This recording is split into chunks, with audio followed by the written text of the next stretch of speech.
During a recent episode of Chrisley Confessions, Todd Chrisley opened up about when Nick Curdells and Savannah first started dating.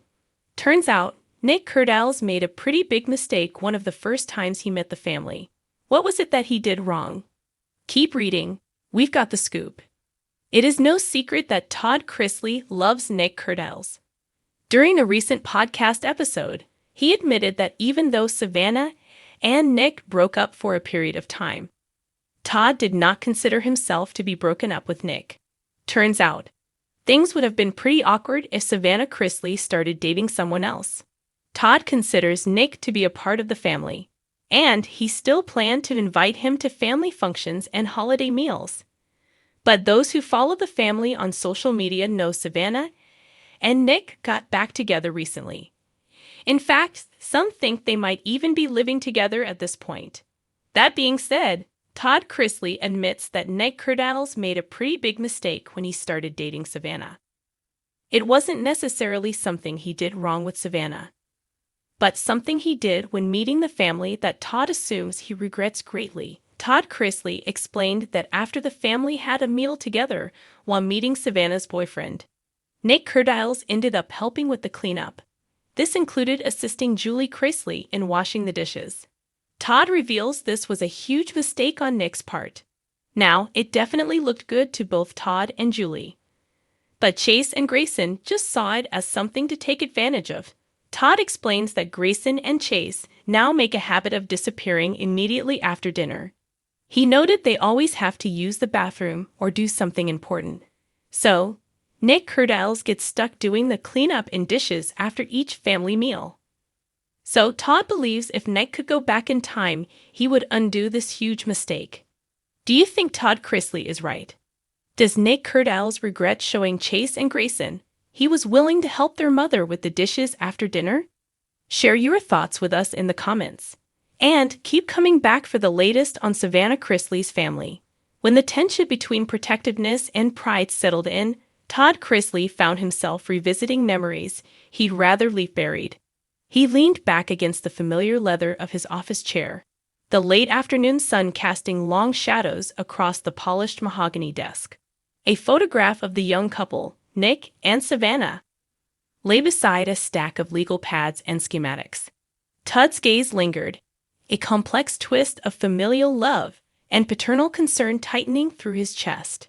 In that framed moment, Nick's bright grin and Savannah's shy gaze captured what felt like the very beginning. Yet to Todd, beneath the surface, trouble had already taken root.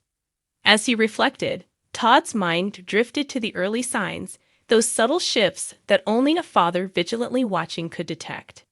Nick had always radiated confidence, a trait inherited, perhaps, but refined into something greater by Savannah's gentle influence. Together, they seemed the perfect couple. Nick's effortless charm paired with Savannah's quiet warmth. Their laughs blended into one another like a duet in harmony. Everyone around them took notice. Todd noticed, but he also noticed the tension, the collapsing defenses, the softening boundaries, the slow acceptance of compromise. Nick's big mistake, Todd realized, had not been in loving Savannah. Far from it. It was the moment he let his guard down. Not for love itself, that sacred space was untouchable, but for the world to change him. In a way, Savannah helped reshape Nick's priorities. Where once he championed spontaneity and adventure, now he embraced schedules and routines, the kind that made room for shared dinners, quiet weekends, and tired smiles that crept across his face in the early hours. Safe, domestic, predictable. Not bad exactly, but unintended for a spirit that thrived on possibility. The truth, perhaps hardest of all, was this. Nick began to forget about himself in the glow of someone else's dreams. Early on, their relationship sparkled with possibility. Stolen kisses under low ceilings and whispered secrets at family gatherings. But as Savannah's influence deepened, those moments gave way to strategic plans.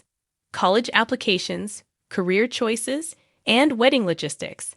Todd traced this pivot back to Savannah's overzealous encouragement, an intensity that shifted from supportive to automatic. Nick offered to help plan her future. In return, he lost a bit of his own.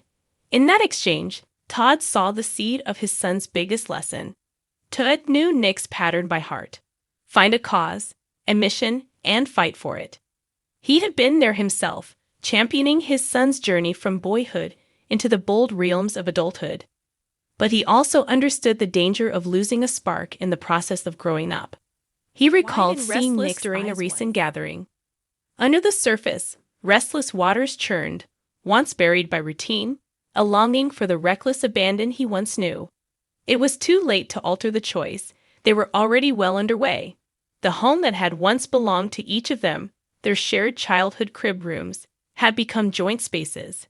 Feathered pillows, matching settees, framed life goals. Even the quiet corners where Nick used to escape, his father's rugged workshop or the lofted attic, now housed Savannah's planning binders and soft blankets. Todd, sensitive to nuance, recognized the shift, and he knew that somewhere between cozy comfort and fulfilling love, his son had compromised too much. One evening, Todd observed Nick closing his books at the worn kitchen table. The clock ticked past 10. Savannah had left early for an internship workshop, her laptop bag slung across her shoulder. Nick's fingers tapped lightly against a textbook. Index cards spread before him. The tension in his back spoke volumes. If ambition was the driving force behind the deck of cards, exhaustion was the silent pilot. Todd remembered leaning against the doorframe, watching his son's silhouette hunch over responsibilities that burdened him more than purpose. That was the jolt, the moment Todd acknowledged that Nick was trading authenticity for obligation. During the weekend at the lake house, the dynamic further revealed itself. The sun dipped low as family lounged by the dock. A boat drifted lazily across the water. Nick, with a soft smile, handed the steering to Savannah. She took it, eyes alight. But in that moment, Nick simply watched. Uncharacteristic stillness.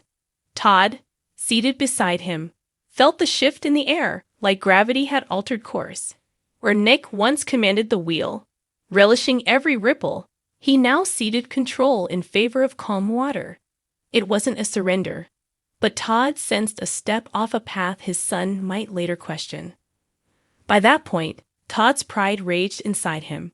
Pride in seeing Nick grow, yet pride that faltered as he saw the confines of expectation sliding over his son's shoulders like too tight shoes. There was love in every step forward they had taken, but also a risk, a quiet losing of the self that makes a person unique. When whispers started swirling, comments about how well-suited Savannah was, how ideal their relationship appeared, Todd felt an ache, not for the union, but for the potential undone. Good things shouldn't dim edges, they should sharpen them. And so he decided to speak, but not yet. He had to find the right time, the right tone. He would open doors, not force entry. Todd picked that moment one evening at home. The house quieted, shadows took hold, and a family photograph glowed under soft lamplight. Him, Nick, and their sister, standing strong beside Savannah.